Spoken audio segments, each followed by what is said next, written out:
hopefully gets bigger and better, and we'll hope to see you all here again.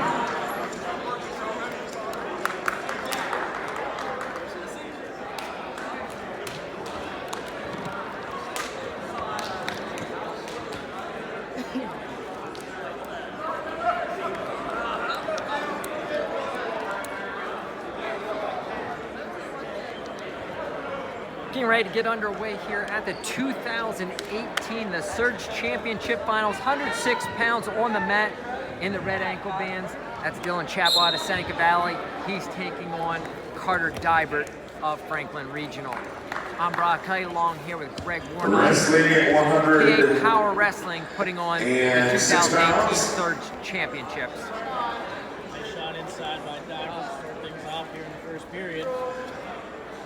In the consolation finals, Chappell looking to pass. Dibert doing a nice job hooking the toe behind we the have head. Now Arrington and Frack. Chappell able to get through. And in the Looks like he has a 106 cradle locked up. He takes Dibert right into near fall. Takedown for Chappell. 2 near fall. Granby attempt by Dibert as he comes out of the cradle. He is going to get away for the escape. 4-1 early lead for Chappell. Great cradle that time for Dylan Chappell. Put some points on the board early. Short periods here, 1/2, 1/2, 1.5. An early lead, 4-1. That's going to be tough to overcome with the shortened bout. Tough tournament here for these guys as well. Got to be gassed here at this point. Their final match of the day. Chappell coming through, winner by fall over Robeson, General McLean. Winner by fall over Ozias of Connellsville. And a 7-1 victory in the semifinals over Noah Frack. Dibert coming through the bottom side of the bracket. Falling 48 seconds over Angelicio of Greater Latrobe. 9-0 major decision over Coy. And in the semifinals, he beat Jackson Arrington 5-1. Chappell will start the defensive position in period number 2. He leads 4-1 over Carter Dibert. Dylan Chappell, the guy went to wrestle up at 113 last year. Alejandro Herrera, who we'll see next. Wrestling at 106% of the valley, so back his natural weight at 106. Hanging tough with Carter Dibert, who's a state qualifier at 106 last year. Chappell comes in as the #1 seed, Dibert too. You see those guys that had to wrestle up. One comes to mind, Colton Scott, his freshman year. He had to wrestle up at 112 pounds. As Headley was the 103-pounder. Runs off 3 state titles after wrestling up that freshman year. Dibert got a nice job riding first half of this period. Put a tough ride on Arrington in the semifinals. Victorious 5-1 that, very tough in the top position. Shown that game here as well, but he trails 4-1. He'll have choice in the third period. To get this ride out, brings it into a match strategy position, looking for an escape and a takedown in that third to tie the bout. Nice job with the spiral ride. Chappell up to his feet. Dibert staying with him. 4-1 lead.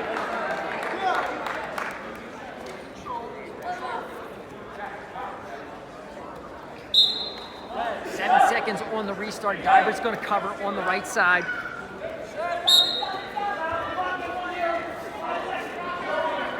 Full period ride for Carter Dibert.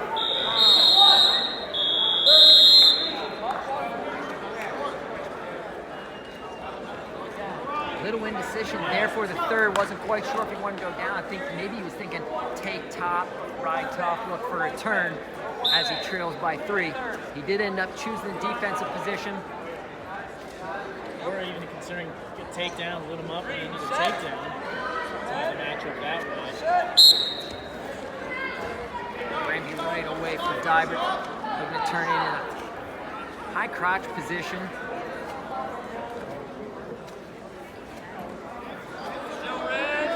Burning a lot of clock here. That's why he didn't want to go down. He wanted to make sure that he was able to get enough time for a couple of takedowns.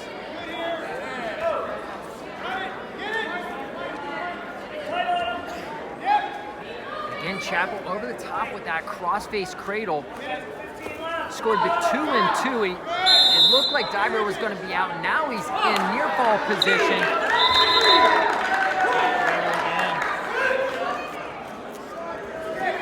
Scramble position, a cross-face cradle. Dylan Chapel using it for 2-2 in the first. He's going to pick up 3 near fall here in the third. 3 being held, closing 30 seconds.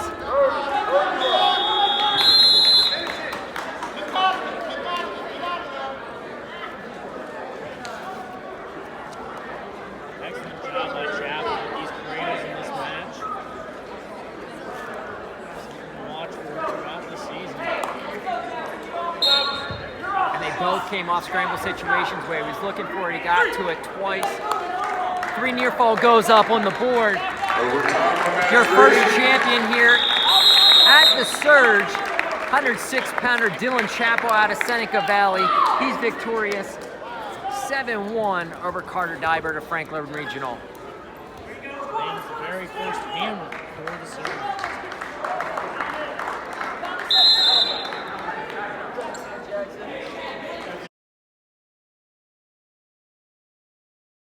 Really needs to maybe seeing each other again here in the regular season. Seneca Valley, Franklin Regional. Lots of opportunities in the postseason there. And we're underway here at 113 pounds in the green ankle bands. Alejandro Herrera Rondon out of Seneca Valley. He's a 2018 PIAA AAA state champion. He's taking on Proceed to the eighth-grader awards Rocco area, Welsh if of you would. Waynesburg Central. Welsh, a PJW state champion. At 113 pounds, What a great tournament. wrestling for And third undefeated place, to get to Ryan the Michaels, finals. He has went through some Kyle stuff. Burkholder. Your championship match at 113, Rocco Welsh and Alejandro Herrera. His opening bout, a 8-2 decision over national prep place winner Dayton Del Vicio. He knocked off Chase McLaughlin 2-1 and PIAA AAA medalist Kyle Burkholder 2-1 the semi. Alejandro Herrera in a single. He steps right over top, throws the leg on left. Welsh looking to throw that out, turn back in. He does.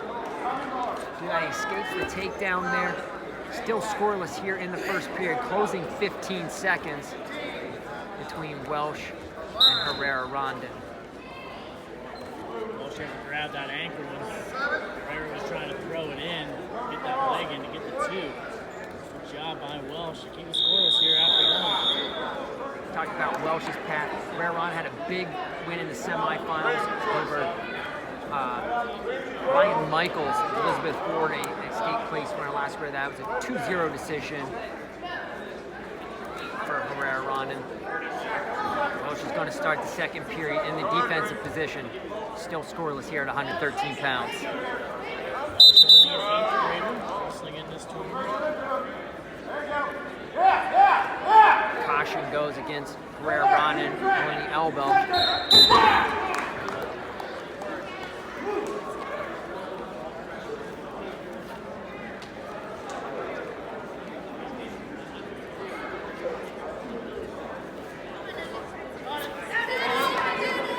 Cross wrist near fall for Herrera being counted. So tough on the top. Able to get that tilt. Hold it 45 count. He's just a tremendous rider, this Herrera. He's long, he does a nice job using all his limbs. He uses his legs, he gets deep in there with the claw on the right side, thigh pry on the left.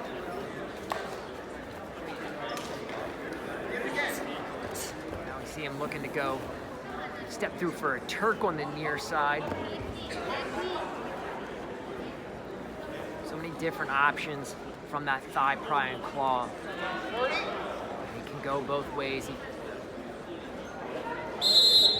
brought Welsh back for near fall towards him. Now he's looking to roll through.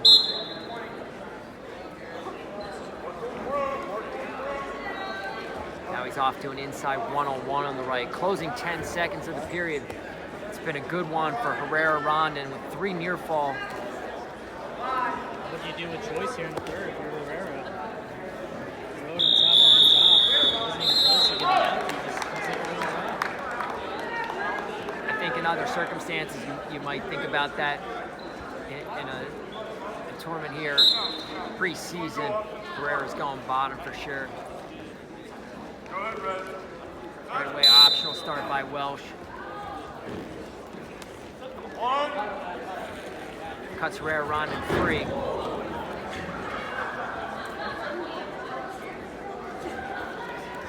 Goes to inside knee pull single off the 2-on-1. Good chest wrap by Herrera Rondon, stopping the momentum of Welsh. Now he's up over the top.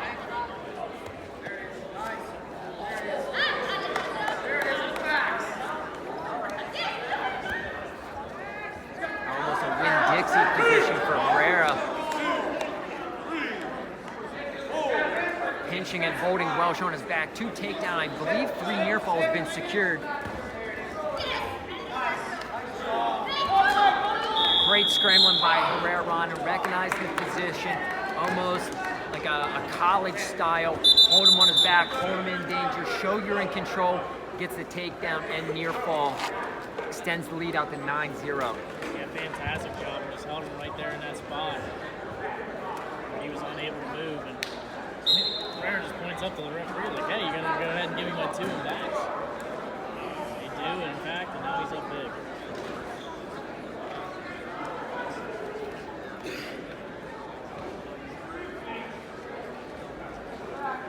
Herrera looking a little bit taller than he did when last seen him at the state championships.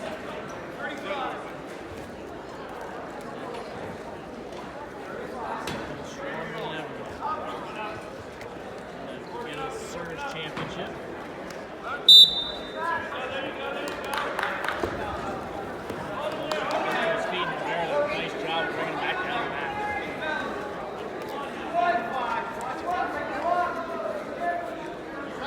Herrera Rondon slips the leg on the left side. Showing a lot of diversity on top. Lots of different ways to score. He's been dominating the position. Gotta think about a guy like him for college. Riding time coming into factor for that. What a great prospect. Rolling through Barn Hatch. He's gonna run out of time before he gets a near fall, but it's a 9-0 major decision for Alejandro Herrera Rondon out of Seneca Valley. He's the Surge champion at 113 pounds. A great match for Herrera. But don't take anything away from Welsh. What an incredible tournament he had to get to this point to face off with his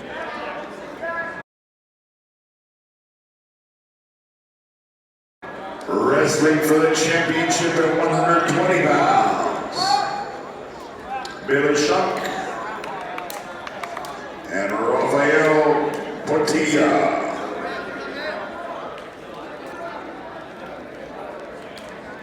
120-pound championship in the green ankle bands. #1 seed Baylor Shunk out of Penns Valley. He's taking on Rafael Portilla out of Carlisle. Portilla Jr., 2-time state qualifier. Shunk, also a 2-time qualifier, taking a medal home from the 2017 PIAA championships.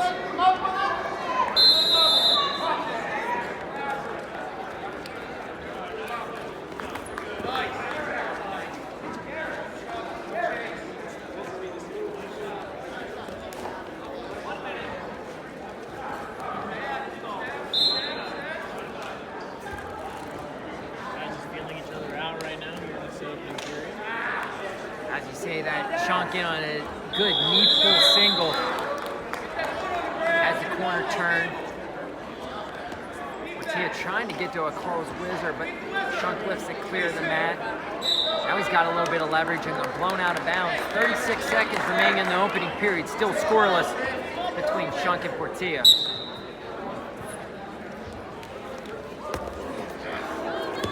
Knee. Yeah, Shunk going for that knee pull on the other side. Caught with the underhook by Portilla. Pancaked him to his back momentarily. Shunk's still fighting this takedown. And there the points go up on the board for Portilla. 2-0. I think if anything, it's a win for Shunk because he could have given the back points very easily right there. And now Portilla puts him in near fall as Shunk was looking to roll through. Count out of that. Oh, Shunk rolling through that situation, ill-advised. 2 more goes up on the board for Portilla. Up to this point, Shunk having dominating tournament, tech fall, 21-4 over Thompson, 14-0 major decision over Burke, a state qualifier out of Mifflin County, and a 9-0 major decision over Bailey Gimber, now of Hamburg. Right back to that stuff in the head is Portilla. I said it was, Shunk causing that situation earlier, but Portilla stuffing that head using the cross wrist. And now he's using his right hand. It keeps going in the back of the head there, tucking that under. Shunk doesn't seem to have an answer for it. Hey, Shunk did a nice job here in this period, keeping his head up a little bit. He's got to watch himself. He's got to be cognizant of that fact and continue to try to move with his head up because he is looking for it.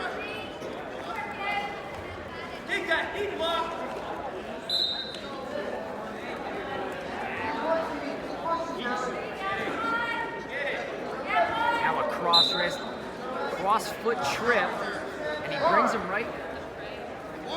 Didn't quite have him in near fall long enough. Just a 1 count. Now Shunk is out there in the over-under position on the knees.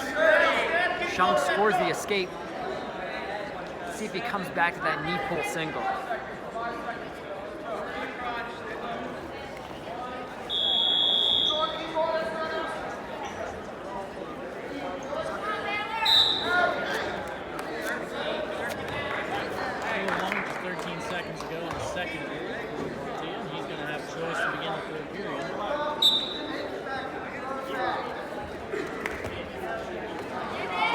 Short time here, under 10 seconds remaining. Shunk looking to finish, wasn't able to quite get there early in the first period. And Portilla able to keep his right ankle away from Shunk. 4-1 into the third. And it's going to be Shunk's choice in period number 3.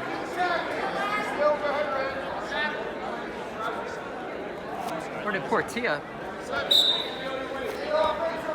I'm a little confused because I thought Shunk chose bottom in the last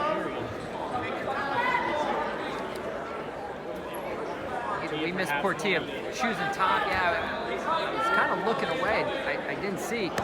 And if it was Portilla taking top, it's looking like a good decision at this point. He has that cross wrist secured, rolled through once, and now he's looking to pull it back. Now Shunk able to clear the wrist, isolates the hand, and gets away 4-2. Taylor Shunk looking for a takedown to tie the belt. One time, out neutral. That shot. Expecting to see some type of stall call there on the edge. A point of emphasis in high school wrestling this year. I'm kind of glad we didn't see it there. That didn't really warrant it. The first couple weekends of high school wrestling we've seen Place winners to be awarded tonight, please. by the point of emphasis.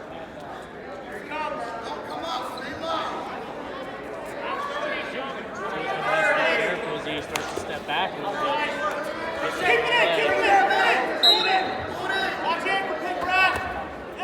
And Shunk looking to cut back there. Very risky move trying that trip right on the edge of the mat. Got his leg caught. Easy takedown for Portilla. And you look at the time left in the bout. They were closing in on the 20-second mark.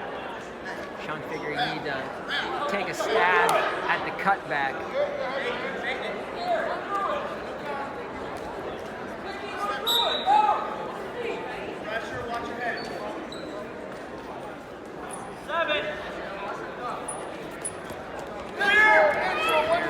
Escape. And a takedown Portilla is going to finish it off. An 8-3 decision for Rafael Portilla coming through the bracket. 2 falls, a major decision, and 2 decisions en route to the title at 120 pounds. Very good tournament for Portilla, and then capping it off, knocking off the top seed Baylor.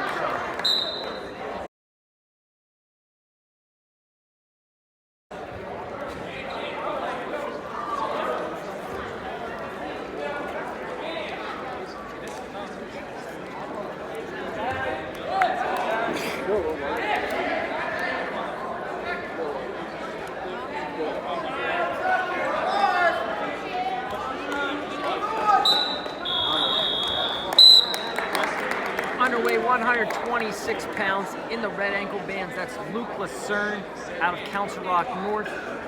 He's taking on Jared Kessler out of Connellsville. Kessler just a freshman. PJW state champion. Again, the Lucerne, completion of junior your out of weight Council Rock class. North, a state Place sixth place winners finisher. can report to the awards area. Kessler coming into this one unseeded, knocking off the 2, 7, and the 3 to get to the finals. And multiple state place winners there. The 2 seed Patrick Edmondson, a state place winner for Southern Columbia last year as a freshman. Also knocked off Anthony Glassel out of Brockway. Kyle Burkholder. Kyle Burkholder to the awards area. Pancake out of that knee pull. Same situation we saw in the 120-pound final. Kessler ends up throwing it by and scoring the takedown.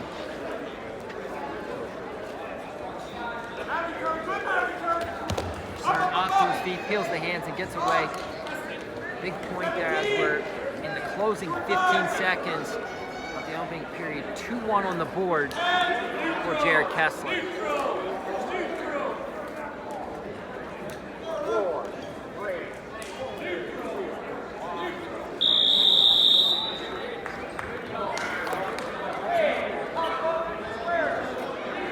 Lucerne wins the toss. He'll choose the defensive position to start period number 2.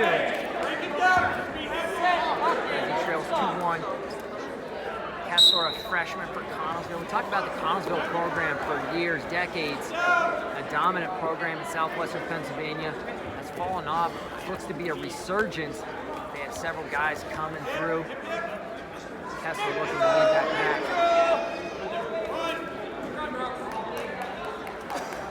Lucerne away for the escape. Not to score it, too.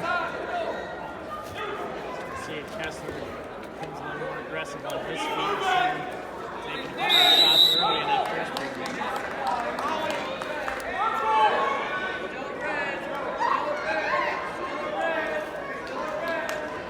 And there, see Kessler asking about the stall call. The official made a fist as they started to head back to the center. He thought it might have been one of those new stall calls. Wanted to make sure to get that clarification before the bout got back underway. Lucerne is unable to get deep on that shot. Now gets stuck underneath. Goes back in. Stuck it, got to that head outside. And a Granby by Kessler's going to prevent the takedown on the way out of bounds. Hey, 30 seconds. Let's go. Great job by Kessler to fight off that last shot. By Lucerne. Got behind him.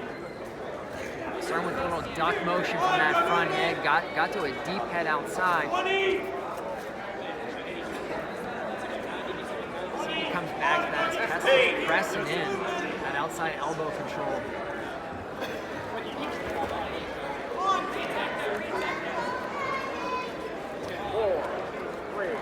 Match tied at 2. Kessler will have choice to begin the third. Hey, you gotta go hard. Hey, explode and don't stop. 2-2, guys. With Kessler being a freshman, this is where you see as guys progress through levels, when you go from junior high to high school to college, can you get away? And he answered that question. Gets a quick escape. 3-2. Jared Kessler in the lead. One chair, don't hang out here. Come on, don't hang out. Don't let him rest. Don't let him rest. Come on. had a couple of good shots. He's gonna have to finish them.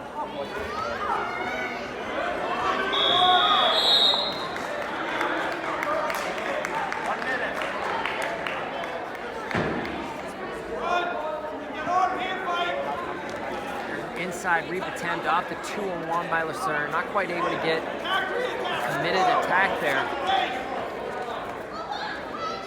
45, let's go!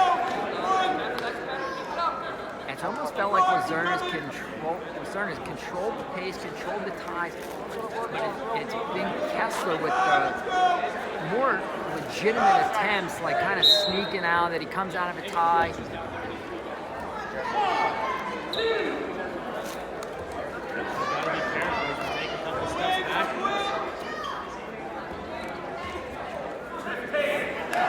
Body lock. Lucerne looking to go for that headlock. Body lock to the fall. With Lucerne. Be at 4 minutes and 18 seconds. Winner by fall takes home the championship at 126 pounds. Wrestling for Freshman the from championship Connell. at 132 pounds. Zach McCann, Franklin Regional. Nathan Higley, Northeast PA. Higley and McCann.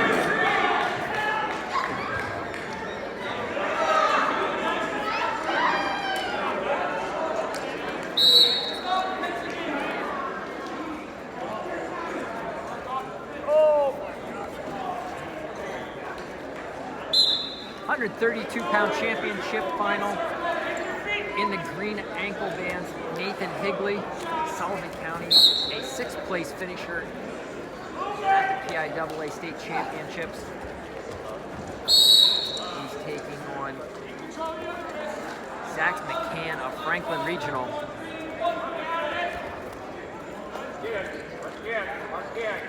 Look confusing as McCann has the green socks, the red ankle band over the green socks there. Higley just a sophomore, McCann a senior for Franklin Regional, a 2-time regional qualifier.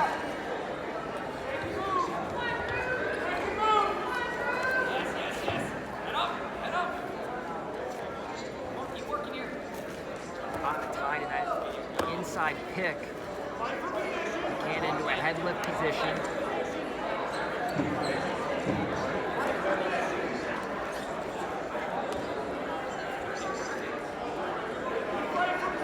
Higley's doing a nice job draping over top, back and forth between belly guard. Now he looks like he's wants to pass the left ankle of McCann. McCann does a good job covering that ankle, but Higley able to escape.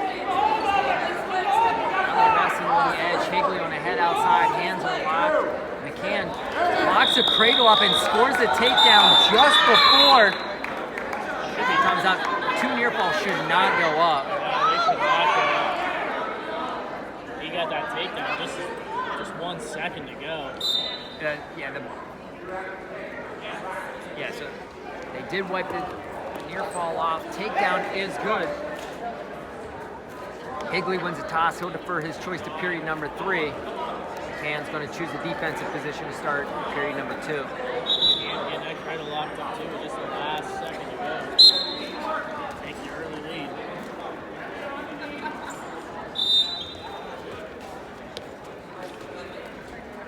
Higley looking for a cross wrist. And now a stall. And here's the new emphasis there. Winning 50-50 number 8299-563. Not a change in style here in high school. I really didn't think that Higley was working to pull him off the mat there. The action just kind of fell that way. And we're in the same position, moving to the edge. Higley drops to a head inside single. This is where McCann is able to secure the cradle. Now he sits the corner. Out! Big and tough for getting that first stalk on. Higley a little more cautious when he got towards that out of bounds line. And almost cost him giving up a reversal right there. Drop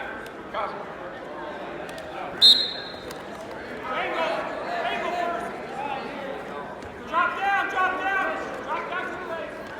Higley looking to come over the top. McCann was quad-potted. He's able to return to the mat on both legs. Coming deep with a claw on the right side, now thigh pry on the left. McCann clears that thigh pry. To his feet, not quite able to get away. And there's another stall call against Higley. Higley just kind of shakes his head, cuts McCann away for the escape. They haven't given the escape point yet. They gave the stall point. So generic down now goes. This is now 4-0. McCann up. Two stall points. And there you see the inconsistency that this creates. Whenever you want to call like that, it's got to be consistent. The NCAA had a lot of problems with it the first year they implemented, and you see a lot of situations that you see the same situation called differently by different officials, and even the same official in the same match. You see them get to the edge, and you got to make a determination. It just sets the officials up in a bad spot. Higley chooses the neutral position to start period number 3 as he trails 4-0.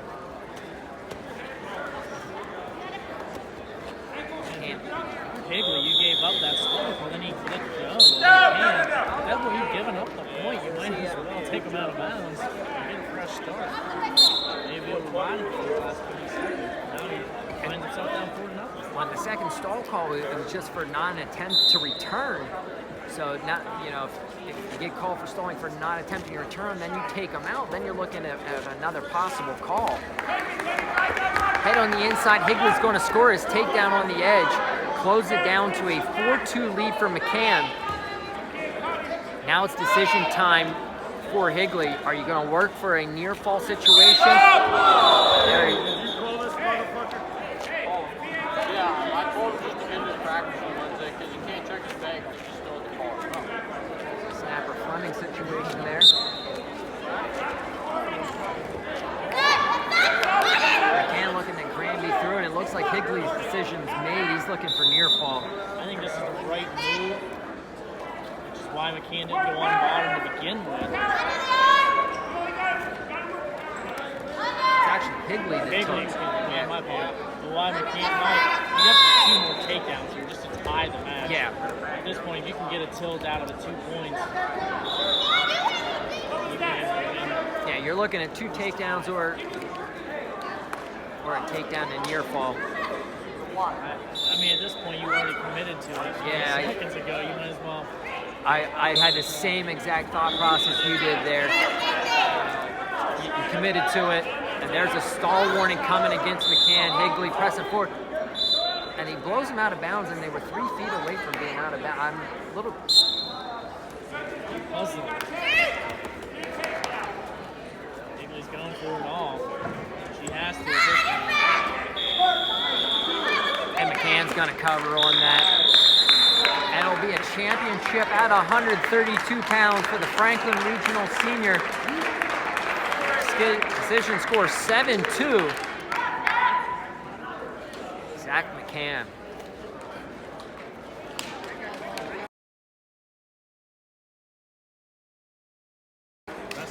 Wrestling next for the championship at 138 pounds. Out of Young Guns, Mason Spears. And for Gladiators, Jacob Ely. 138-pound championship final in the black singlet, red ankle band. That's Jacob Ely out of Hopewell. He's a senior state 5th place finisher. He's taking on Mason Spears out of Franklin Regional, a junior 2-time regional qualifier. Is Spears back-to-back finalist for Franklin Regional.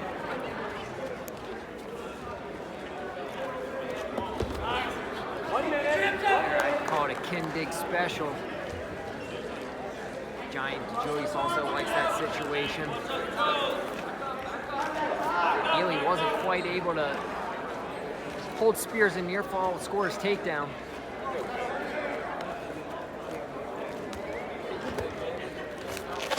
Equal single. Ely in deep, lifts it clear of the mat. Spears down and secures the takedown. 2-0 up on the board for Jacob Ely. Mason Spears having a very good tournament. Coming in as a number 9 seed and knocks off number 1 Ty Barndell of Canada Springs, and also number 5 Kenny Dushek of Freedom to get to these finals.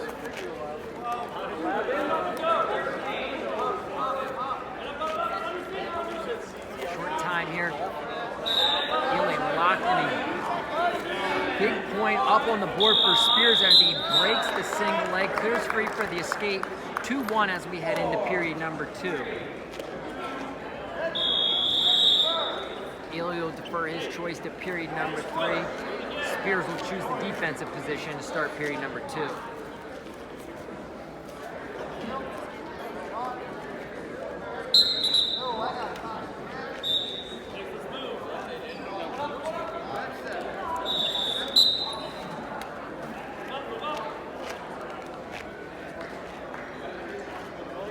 Picked up a caution there before they got underway with a clean start.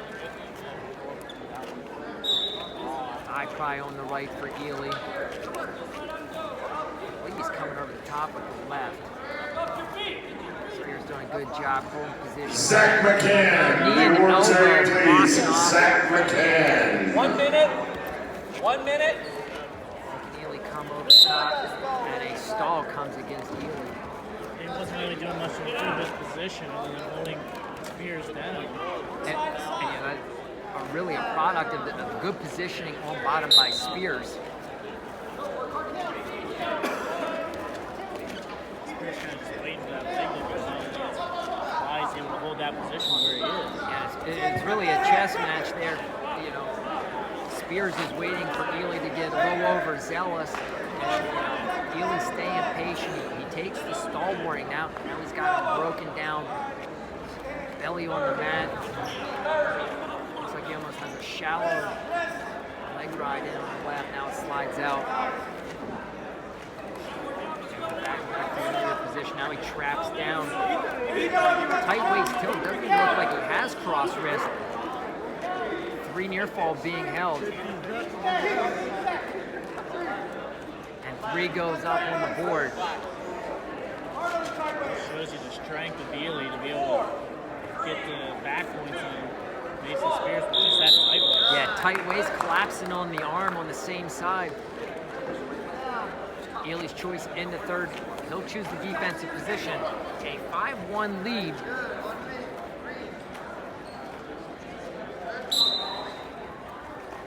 Spears covering on the left side right away. Ely up to his feet, starts isolating the hand. Lift in return by Spears.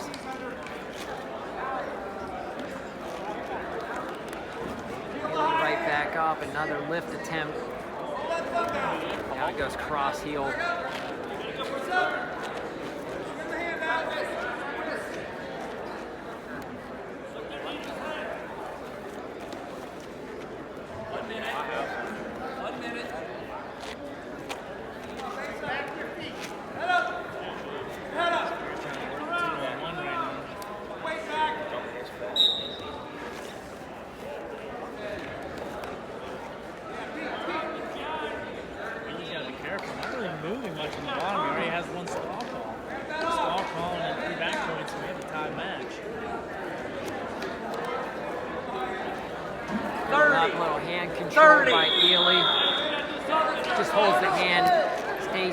And gets away for the escape as Spears just pushes him away. 6-1, Spears looking feet to back. Ely coming down, putting himself in a front head, doing a nice job controlling the right hand and elbow of Spears. And a concrete special attempt missed by Spears. And that takedown will ice it. 8-1, your champion at 138 pounds. Hopewell Sr., Jacob Ely. Great performance by Ely. Just wrestled strong throughout the entire tournament. Very consistent wrestling. He showed it right there.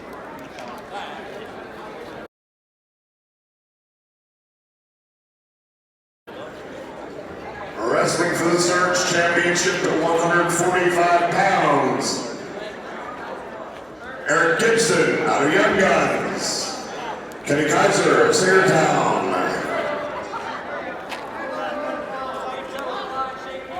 Championship final, 145 pounds in the green ankle bands. That's Forest Hills freshman Eric Gibson.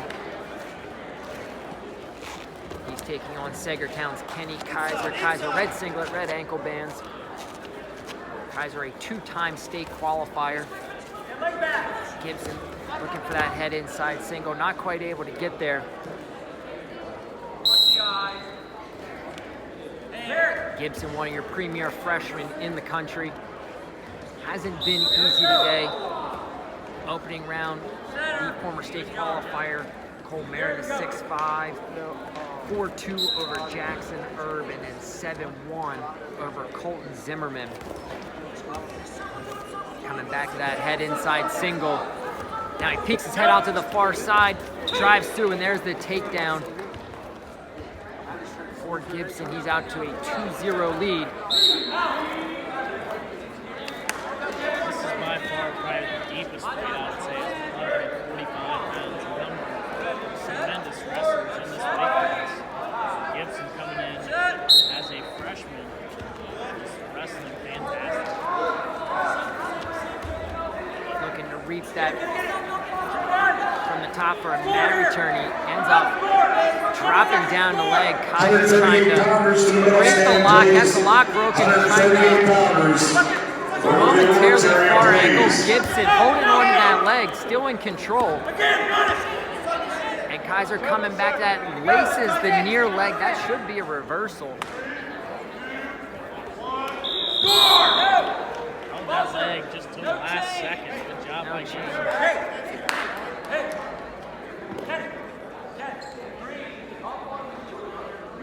Gibson will defer his choice to period number 3. Kaiser will start period number 2 in the defensive position. Trails 2-0.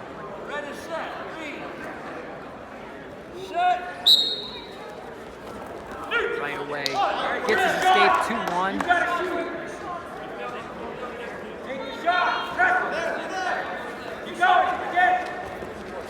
Drag by Gibson, but it was Kaiser lacing the leg over the top, floated his hips over, not quite able to secure the takedown on the boundary. Caution goes against Kaiser on the restart. Take a shot. Trust me.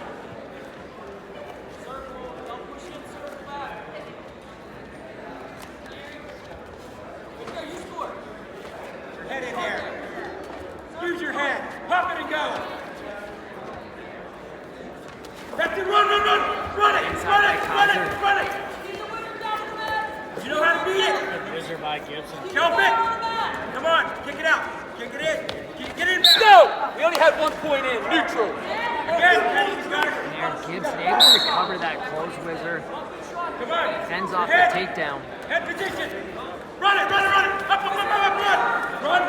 Kaiser getting deep on shots. He's got to finish one of Get these. your arm back. Run it. Scramble. Scramble. Perfect. Gibson ended up in a pass leg situation. Score. Kenny, get your leg back. First hook by Gibson. You love it, son. You love it. Now he switches off to a head inside. Go around. 3, 2, 1.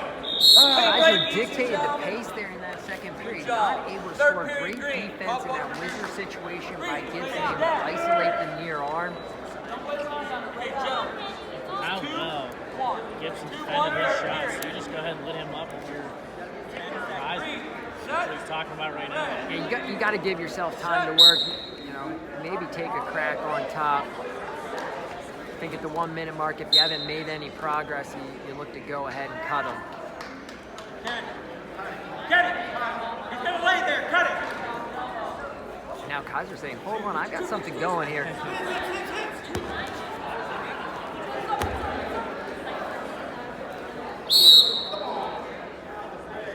I have unnecessary roughness on red. Left and right on that crossface.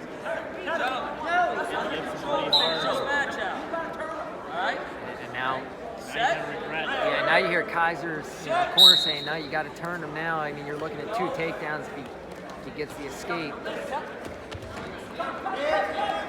and you're not allowed to do that. Double knee kickback, not legal. Didn't get called though.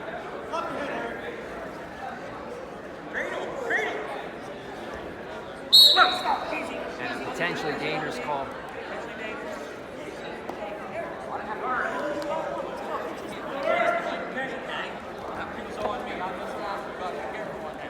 And there you hear the official telling him you're not allowed to do the double knee kickback. I missed the call. And there it is again. And you just tell him about it. Not going to be critical here. 3-1 the lead for Eric Gibson. Can't stay down there, Eric. Let's go. Kaiser's got to find a way to turn.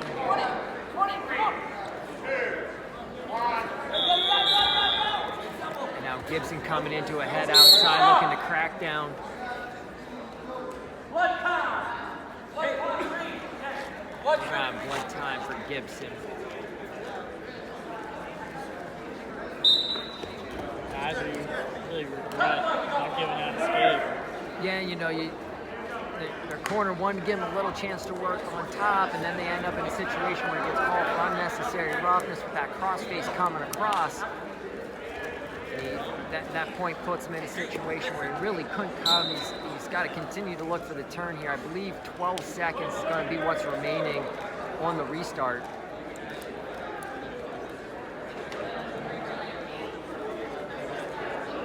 How tough it was to take Gibson down. Were you surprised you gave him some time to try to work on time? I mean, without knowing everybody's top game, you know, where it's at, and there's the double knee kickback the 3rd time. Really locked in. And a cross wrist. Gibson holds it off. He's not able to bring him in a near fall. Your champion, freshman out of Forest Hills, Eric Gibson, winner by decision, scored 3-1. It's going to be somebody to watch for Forest Hills over the next 4 years. There's one guy who Wrestling next for the championship at 152 pounds. Eli Brinsky of Gladiators. Nick Montalbano of OMP.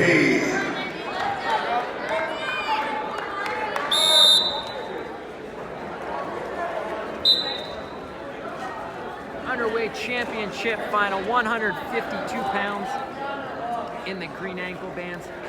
Nicholas Montalbano from Seneca Valley. He's taking on Eli Brinsky. Brinsky, red singlet, red ankle bands. Brinsky, a 2-time regional qualifier for South Fayette. He's a junior. Montalbano, a senior for Seneca Valley.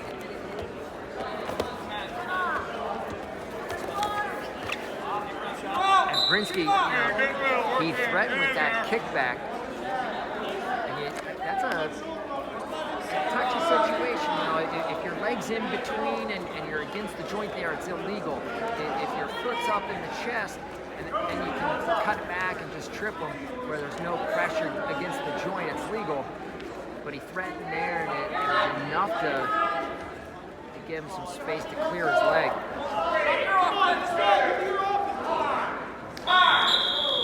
17. It's a head outside single. And Montalbano driving through it.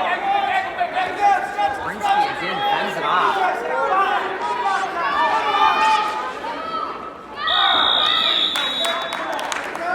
defense with Brinsky able to keep it scoreless after 1.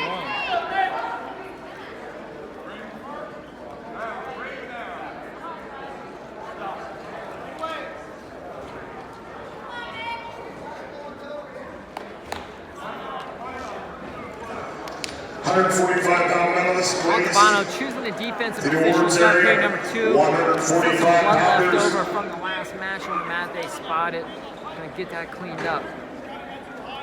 This weight class at 152, top seed DJ Erickson had a back injury, so he had injury default after his first win. Decided not to wrestle into quarterfinals.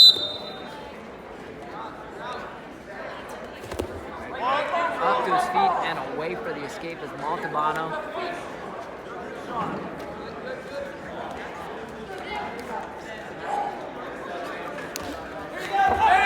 Now a head outside, turn head inside situation for Brinsky. Spin out by Montalbano, he scores the takedown off of it.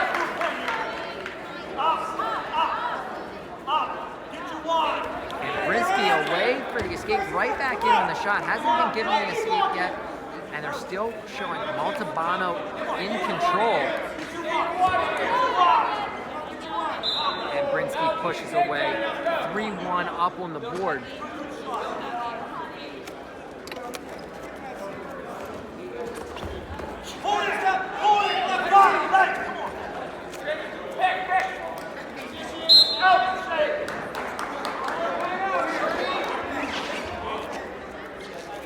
Outside carry. Let's go to the tricep. Now he's going to fight the head inside single position. And they're out of bounds. 17 seconds to go in period number 2. It's been the guy on the defense that's had the edge here throughout the bout. Both guys in on deep shots, not able to finish, and Montalbano even scoring the counter takedown.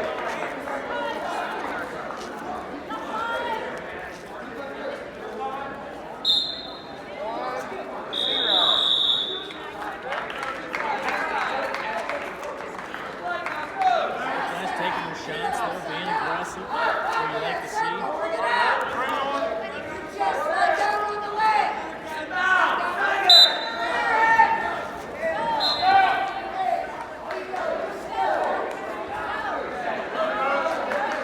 Brinsky up to his feet, away for the escape, closes it down to a 3-2 advantage for Montalbano. Montalbano in a head outside single. Works into a crackdown position.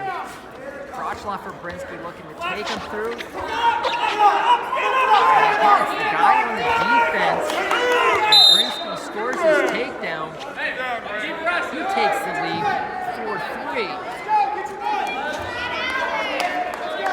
Montalbano's unable to defend in that position.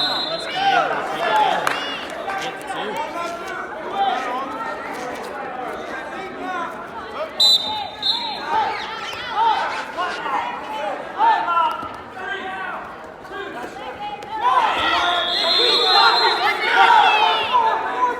Montalbano broken flat.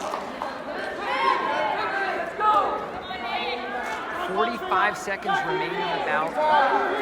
Quad pod stand for Montalbano.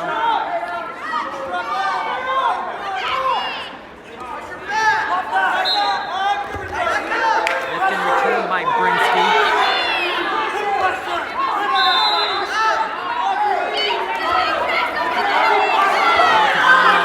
Looking for that roll. I think he was in better position with the quad pod. Just come up to your feet, make him return you again.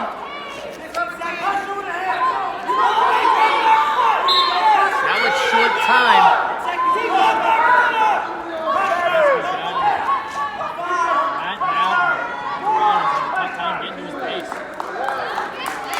With the ride out after his third period takedown, your champion at 152 pounds, Eli Brinsky out of South Fayette.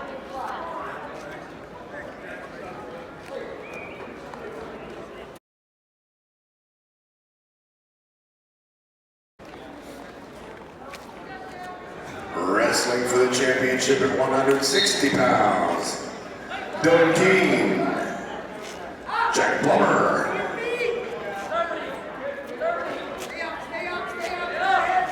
160 pounds underway. Dylan Keene in the green ankle bands. He's taking on Jack Bloomer out of Kiski area.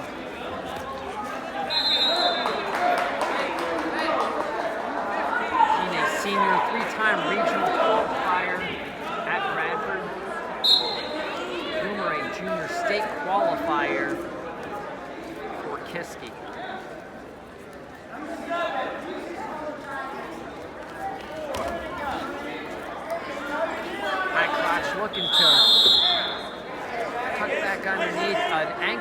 by Bloomer.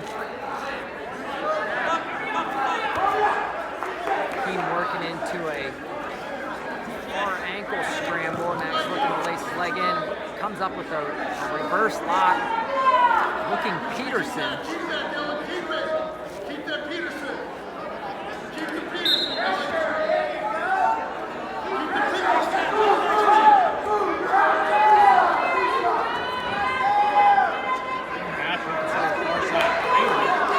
And we saw that Chapel in our 106-pound bout, looking cross-face cradle out of the scramble. Technical points there, yet you had the reverse grip by Keene. He can get down to the ankle. He's got a lot more leverage. He stays high in the knee. He's not able to suck that under to get his Peterson situation to unfold.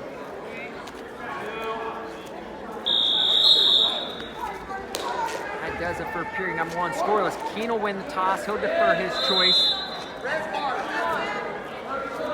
Period number three. Bloomer will choose the defensive position to start period number two. Keene's had a very good tournament, knocking off Brandon Matthews in the quarters, as well as Ethan Bainey in the semis to get to this point. And you know, the tournament is called the Surge.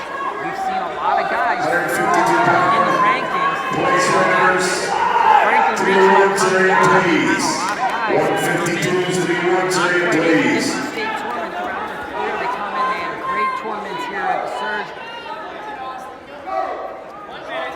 They'll be moving up in the rankings. Cross-body ride by Keene here. With our PA Power rankings coming out, we want to be in those preseason rankings, and the point of being here is to surge and be higher than you were expected to go in those rankings. And some guys have really done that for themselves. And should see a higher ranking than they would if they were not wrestling well. So, it's a good opportunity for all the guys, including guys like the team. Bloomer able to get that escape. Holding a 1-0 advantage. Head inside, low single. Bloomer draping over the top. Goes to an ankle pass. Stepped around to the far side. Now we have Bloomer in that reverse grip position. He went low to the ankle. And there it is. He's going to score the takedown with short time remaining in period number two. He'll take a 3-0 advantage into the final frame. Big scoring that takedown at the end of the period. Doesn't give Keene an opportunity to respond with the escape. Like to call that the difference between a 2-point takedown and a 1-point takedown and a 2-point takedown. If they're able to respond with that escape, it's not that big of a deal. But the takedown and ride out, that's a huge point in a tight match as it's up 3-0. And now for Keene, he's going to need to escape and get a takedown and then move Bloomer. Maybe a lot to ask here in the next minute from Keene.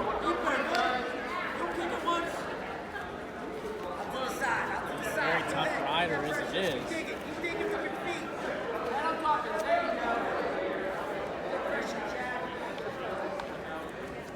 It's a spiral ride here for Bloomer right now. And that pressure up on the head.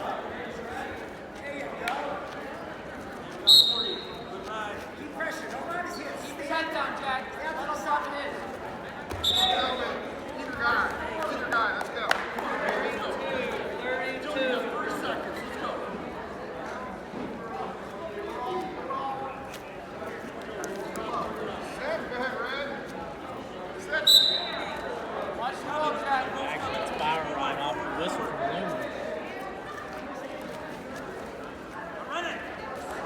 We've seen a lot of guys run that today. Thigh fight on the far side, either a claw or a half Nelson on the near side.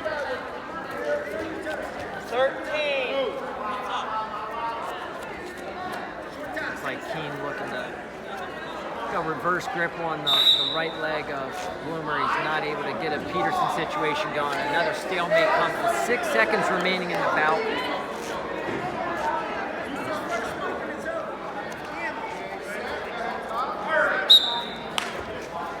Granby on the whistle. It's stopped by Bloomer. He's going to be your champion. victorious by 3-0 score. Jack Bloomer out of Kiski area. Solid job of riding in that third for Bloomer. Seal up the win and leave it in the hand.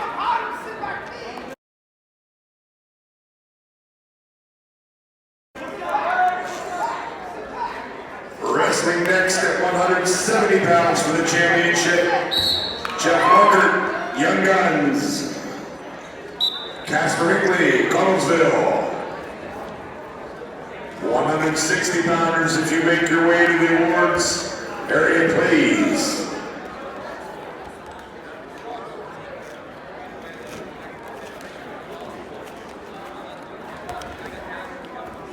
Championship final, 170 pounds. We have Jeff Mackert out of Peters Township. He's taking on Casper Hinckley out of Connellsville.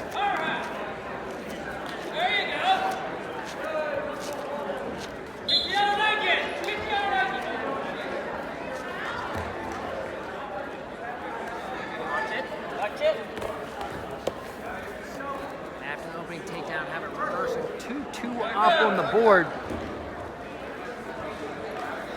between Markert and Hinckley.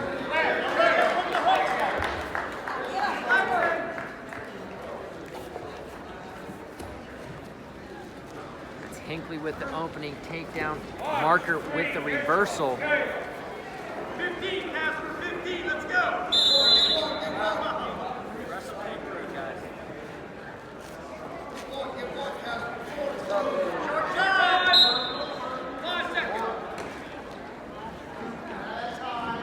And that's the way we finish period number one.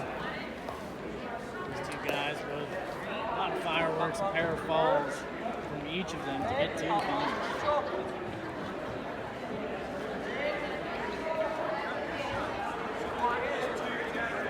That was Markert deferring his choice to period number three. Hinckley going to choose a neutral position to start period number two.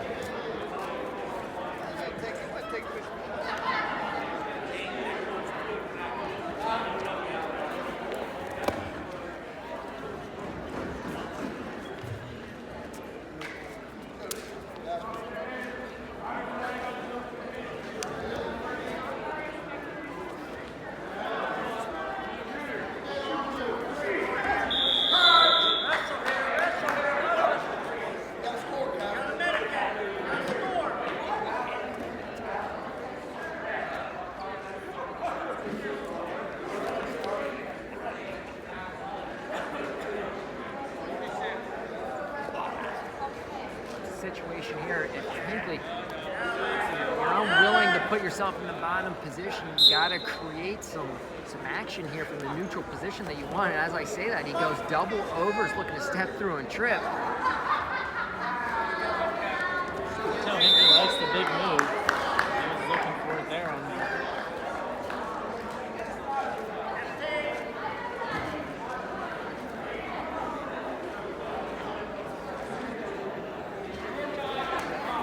Head outside single by Markert. Short time. Crosslock by Hinckley. And Markert coming up on top. He's going to score the takedown just as the buzzer goes. And the officials have a brief chat. They're shaking their head, and the takedown's going to stand. Markert with a 4-2 lead into period number three. He has the choice. He'll choose a defensive position. Just a few more seconds, he may have picked up the fall there.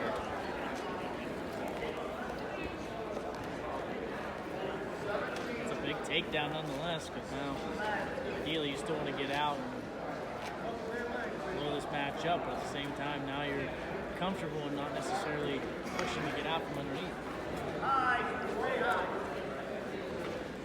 And again, the ability to score that takedown in a short time. You don't have to ride. You don't give up that escape at the end of the period. And a reversal comes for Markert, extending it to a 6-2 lead. Goes right to work on top. You can tell if you had a power half or just a deep half now on the left side, and comes back. He's working power half now for sure.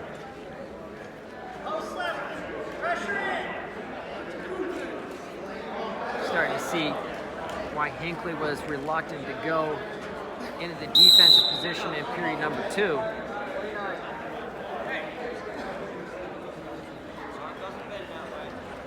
He's aware of the top game on Marker.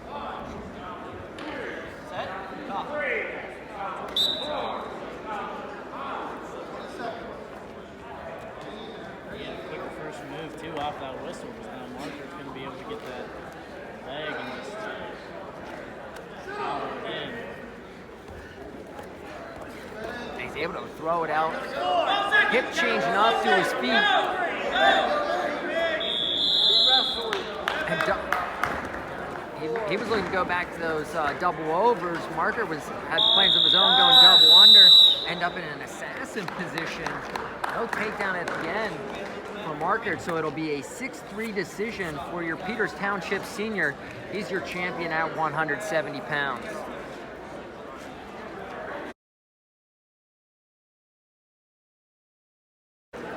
Wrestling next for the championship at 182 pounds, Austin Wally Gladiators, Luke Montgomery, Quest School of Wrestling. 170 pounders to the awards area, please. 182-pound championship final underway in the black singlet, red ankle bands. That's Luke Montgomery. He wrestles for Bethel Park, a junior 2-time regional qualifier. And outside, leg attack. Switch position. That's Austin Wally. There you go, Luke. That's it. Cover up. And that knee in a bad spot. Wally holding on to the lace. A potentially dangerous call to come. Wally, a junior out of Elwood City, regional qualifier.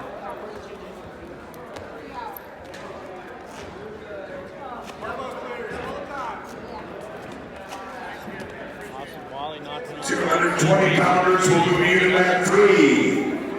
220s to that 3. Get your hips up, Luke. Cover the head. This time it's Wally in the head outside single, and he's going to be able to Bryson convert. Miller 35. and Zero Jeremy advantage with 35 seconds remaining in wrestling at 220 pounds on mat 3.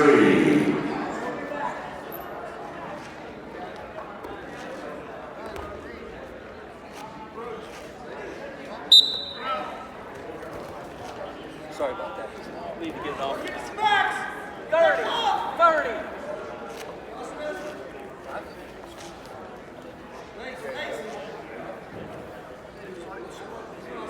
Montgomery coming in this one as the number 6 seed, taking out number 3 Jake Lucas, as well as number 2 Naeem Lucas. These finals. Big point there at the end of the period, coming with 10 seconds remaining. Close it down to a 2-1 advantage for Wally.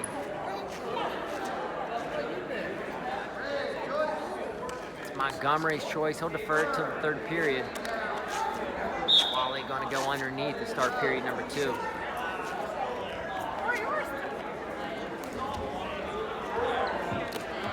And right away, Montgomery says, let's go neutral. Give me the escape. 3-1.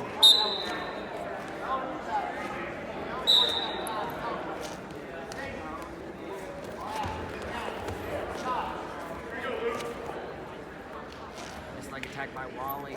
Montgomery looked to go knee tap, wasn't quite able to get there.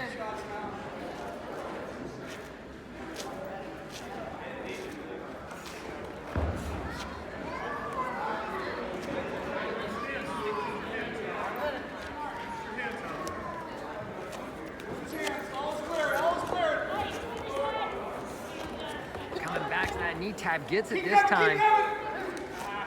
Takedown goes up on the board, wasn't quite able to hold him in near fall.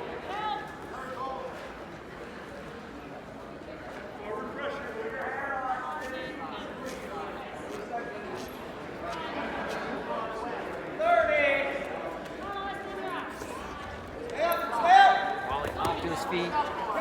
Montgomery laced the leg in. Wally looked to turn back in.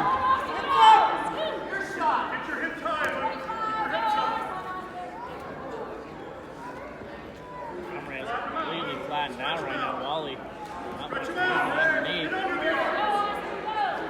And it could be a big difference in this match. Montgomery able to get the escape late in the first period. It doesn't look like Wally's going to be able to respond here as he's broken flat to the mat. Double boots in.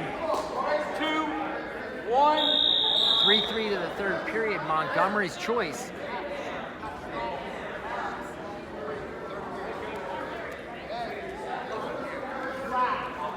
Right away wants to start him up on his feet. He's going neutral. Well, he gave the escape. Oh, I missed that. Okay, so Montgomery did take the bottom position. 285 are on deck And to the just like they next did for available number 2, mat. Wally says, give him the escape.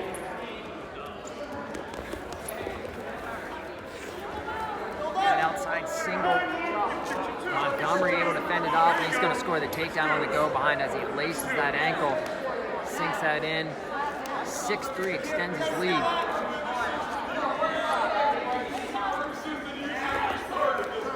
And same position.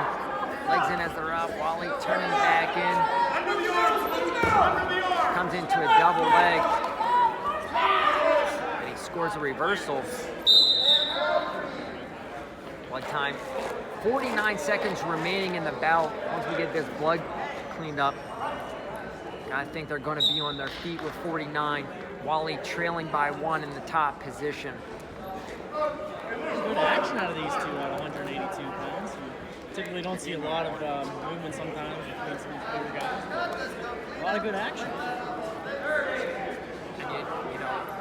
And you like to watch in-match adjustments, and Montgomery with that knee tap, stand up in that position. Is Wally going to figure out the position? He's able to fend it off early, got taken down by it. So that's a position to look for.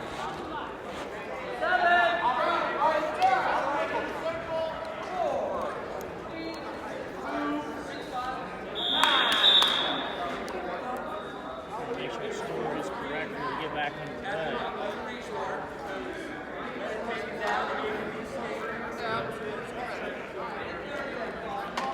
By our count, it was all accurate from the start. And just like we thought, Wally says neutral, give him the escape. 7-5. Wally looking for a takedown and ride out to send this to sudden victory.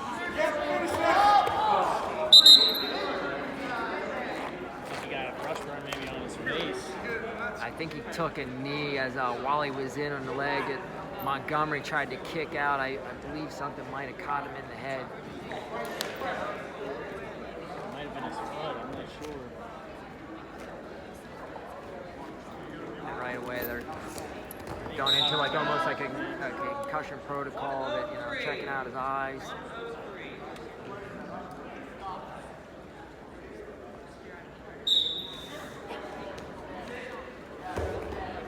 This is a situation I'd like to see high school get with the times. Your college, you have concussion protocol. You have an unlimited amount of time for medical staff to evaluate the athlete.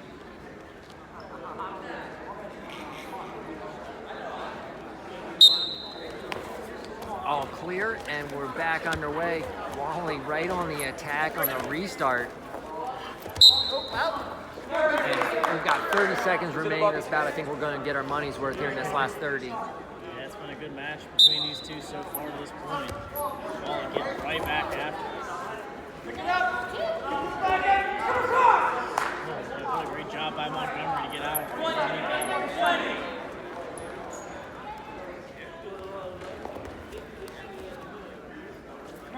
And again, in-match adjustments. He's kicked out twice there. You've gotten in deep. Is he going to be ready for the kick out this next time, be able to capture the far ankle?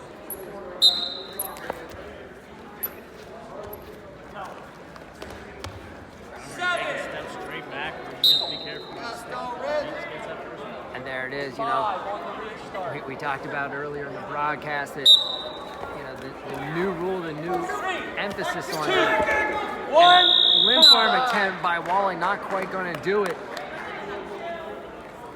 And Luke Montgomery able to hold that whizzer preserved the 7-5 lead. He's your champion at 182 pounds, the junior out of Bethel Park.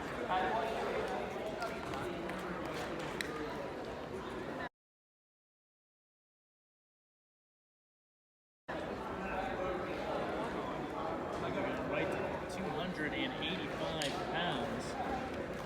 We did move the match at 220 to a different mat. I want to quickly note that 195, your champion's Bryson Miller of Freeman. He was the only wrestler weighed in at that weight, so he was bumped to 220 pounds. And your champion 220 was Jonah Niesenbaum from Salisbury. He defeated Bryson Miller at 220 pounds. And this bout at 285 pounds, a round robin, both athletes here in the final. Victorious in their earlier bouts. So this is for the championship at 285 pounds. In the green ankle bands, that's Nathaniel Simmers of Altoona. And he's taking on Jalen Stevens of Myersdale.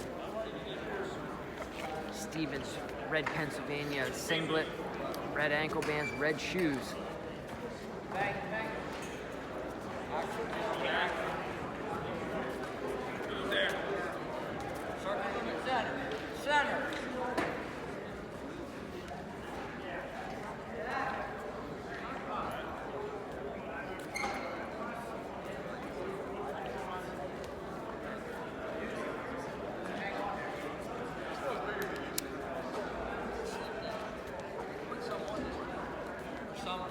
We haven't had much of, feeling out process. Sometimes you see that whenever guys get the finals, they're a little slow to get moving.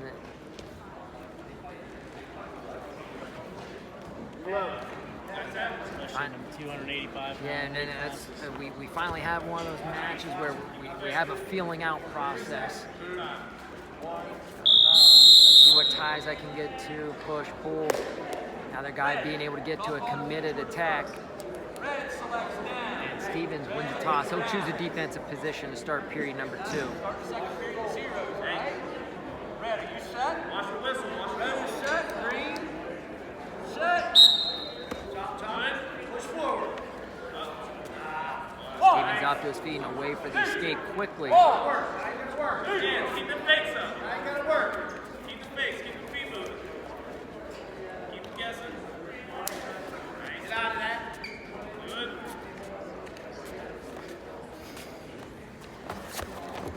Out. Like Russian tie. Simmers doing well with that. Keep control of the tie. Simmers a state qualifier for Altoona. Fight inside. Inside. Hands. Get out of it. Circle. Circle.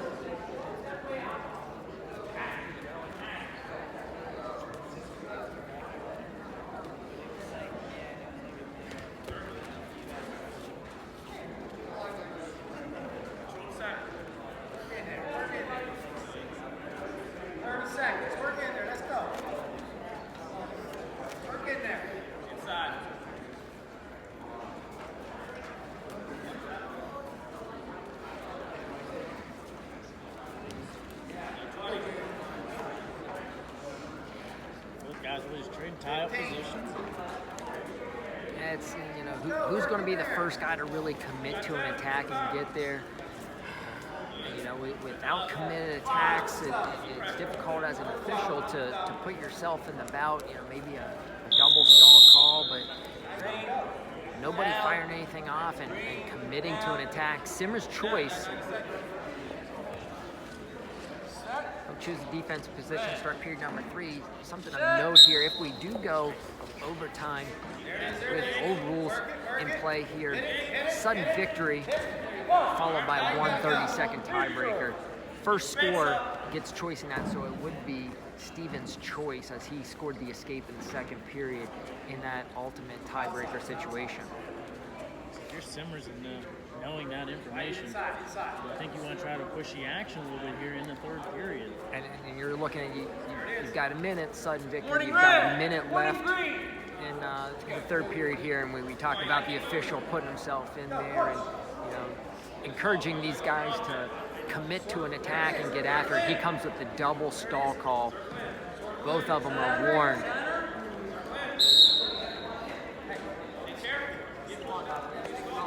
Both got a stall call, right? Both got a stall call. Go, Jalen. Keep it in the center. Stay in the center. Keep guessing. See Stevens dropping in on a penetration. Didn't quite have a good angle. Didn't commit to it probably wisely. If you're Simmers, you want to attack here because you give up a takedown, you can still get an escape, and then maybe pick up a stall call to even tie the match for overtime. In either situation of sudden victory, you attack and don't get it. And there's a double leg blasting through. What a great attack by Stevens. Let's see more of that. Mix it up. You know, you've got that kind of double leg. You've got that kind of attack. No overtimes, this entire finals, but always comes down to the last match where you usually get it. This is where he Overtime. said, you know, with Simmers in an attack, not a guy able to put anybody down, so you think Stevens probably taking the bottom position if it goes ultimate tiebreaker. So Simmers, you got to be thinking, I have 1 minute to score. All right, for those of you still left here, once again, we'd like to thank you for coming out. Thank all these guys for their very, very hard work getting this started. First year Surge Wrestling By Tournament. Stevens. Front head by Hopefully they will Simmers. bigger and better things. We'll see you all here next year. And now Simmers running the corner. He transitions off to a single leg. Stevens trying to get weight on that single leg, using a wizard with his right. Throws the head to the outside, and a takedown scored on the edge. Your championship is going to go to Jalen Stevens of Myersdale at 285 pounds. He's victorious 3-1 in sudden victory. That's going to wrap it up here from the inaugural 2018 Surge. Had a lot of great bouts this evening. I think my highlight probably 113 pounds. Alejandro Herrera, dominating performance from the top position, winning that championship. I think for me, it has to go to 145 pounds, and that was Eric Gibson throughout the entire tournament. If we had to give an OW, he has to be one of those guys that's the deepest weight class, in my opinion, in this tournament. And he wrestled every single round. He had a tough opponent, and comes out with a championship. For Greg Warnock, I'm Brock Height. We're signing off from the 2018 Surge.